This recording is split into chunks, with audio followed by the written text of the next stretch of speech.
All right, I am conducting a little gardening experiment this year with corn, and what I am doing here is I actually, because I live in Maine, because it's kind of it's not always nice and warm in June to be able to plant. I mean, it is today, but I started this corn inside in little pots, and I am now planting it out.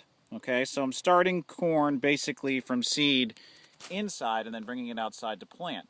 And I've heard of people doing this in northern climates because it just gives you that little extra bit of successful germination and a little bit of a jump on the season. So I'm doing that. The other thing that I'm attempting this year is I'm going to attempt to plant a like a cover crop in around these plants of corn to try to shade out weeds and try to kind of keep the weeds down. So what I'm using to do that is just beans. These are just bush beans.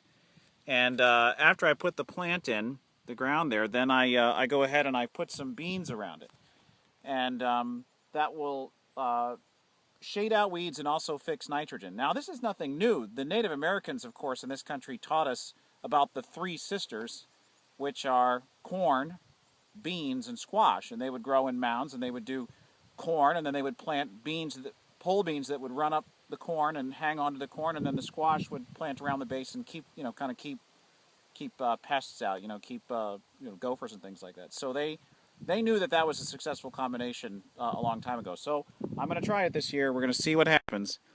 So we have corn from seed in Maine and beans planted around for a cover crop.